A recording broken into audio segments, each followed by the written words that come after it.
ఎటు పెట్టి చేస్తాను.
Sir. Deputy sir.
ఓం నమో వెంకటేశాయ.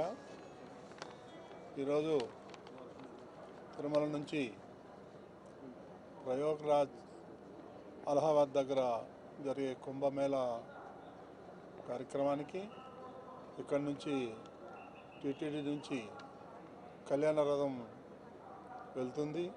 అక్కడ జరిగే కార్యక్రమాల్లో నిత్యం జరిగే పూజల్లో పాల్గొనడానికి కూడా మన టీటీడీ సిబ్బంది సుమారు 150-170 మంది అక్కడికి వెళ్ళి రాత్రింబవళ్ళు అక్కడ కార్యక్రమాల్లో పాల్గొంటున్నారు. అదేవిధంగా ఉత్తరప్రదేశ్ రాష్ట్రంలోని ప్రయాగ్రాజ్ అలహాబాద్ వద్ద జనవరి 13 నుండి 26 వరకు ఈ కుంభమేళా జరుగుతుంది.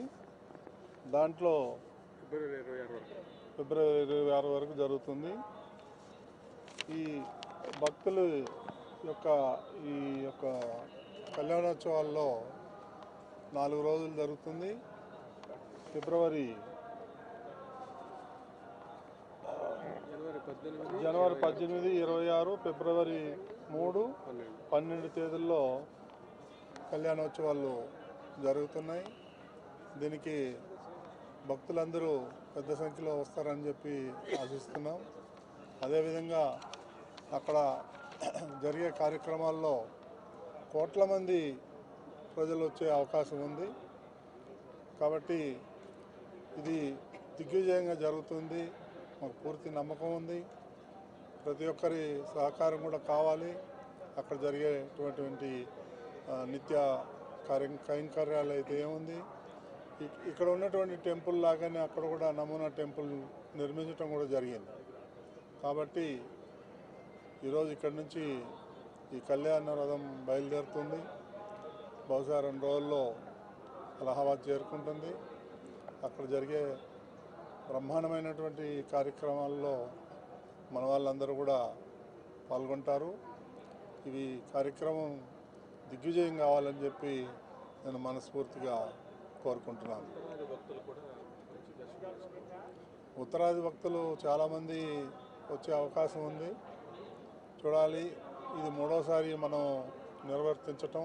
గతంలో కూడా 2 సార్లు దిగ్విజయంగా నిర్వహించాం. ఈసారి కూడా బ్రహ్మాండంగా జరుగుతుందని చెప్పి ఆశిస్తున్నాం.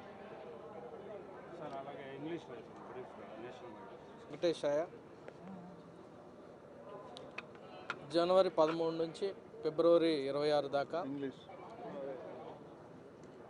మహాకుంభమేళ ప్రయోగంలో జరుగుతుంది. ఇది బిగ్గెస్ట్ రిలీజియస్ కాంగ్రిగేషన్ అనవచ్చు. ప్రపంచంలోనే అత్యధిక మంది వచ్చి అక్కడ హోలీ డిప్ తీసుకోవడం జరుగుతుంది. సో మన టీటీడీ హెచ్డిపిపి హిందూ ధార్మిక పరిషత్ తరఫున మనం కూడా ఇప్పుడు ధార్మిక కార్యక్రమాలు, ధర్మ పరిషత్ కార్యక్రమాలు నిర్వహించడం జరుగుతుంది. దానిలో భాగంగా మనం దాదాపు 2.5 ఎకరాల్లో మన నమూనా ఆలయాన్ని నిర్మించడం జరుగుతుంది. అది ఆల్మోస్ట్ కంప్లీషన్ స్టేజ్కి వచ్చింది. ఈ నమూనా ఆలయంలో మనం నిత్యం ఇక్కడ ఏ రకంగా అయితే నిత్యం కార్యక్రమాలు చేస్తామో అక్కడ అదే విధంగా కూడా డిజైన్ చేయడం జరిగింది. అందుకోసం ఆఫీసర్స్ని కానీ అర్చకులు కానీ వాళ్ళందరినీ కూడా ఇప్పటికే ఈ 45 రోజులకు కూడా పూర్తి స్థాయిలో అధికారులని డ్రాఫ్ట్ చేయడం జరిగింది. వాళ్ళందరూ కూడా ఫేజ్డ్ మేనర్లో ప్రతి ఒక్కరికి 11 రోజులు అలా వాళ్ళకి డ్యూటీస్ ఇవ్వడం జరిగింది. వాళ్ళందరూ కూడా అక్కడ ఉండి కార్యక్రమాలు కూడా నిర్వహిస్తూ అలాగనే 4 సార్లు స్పెషల్ కళ్యాణం కూడా నిర్వహించడం జరుగుతుంది. ఇదంతా కూడా నమ్మకం, అంటే మన మీద కలియుగ దేవుడు వెంకటేశ్వర స్వామి మీద ఉన్న నమ్మకాన్ని ప్రపంచవ్యాప్తంగా కూడా మనం ప్రచారం చేసుకునే కార్యక్రమంలో ఇది కూడా నిర్వహించడం జరుగుతుంది. దానివల్ల భక్తులు కూడా అక్కడికి వచ్చిన వాళ్ళు కానీ, ఉత్తరాది నుంచి వచ్చే భక్తులు కానీ, దక్షిణాది నుంచి భక్తులు కానీ అక్కడికి వచ్చి స్వామివారిని దర్శించుకొని ఆశీస్సులు తీసుకునే అవకాశం జరుగుతుందని ఈ రకంగా ఈ సందర్భంగా తెలియజేస్తున్నాను. సో అందరూ కూడా భాగస్వాములై ఇది సక్సెస్ఫుల్ కావాలని ఆ దేవుణ్ణి స్మరించుకుంటాం. నమో వెంకటేశ్వర.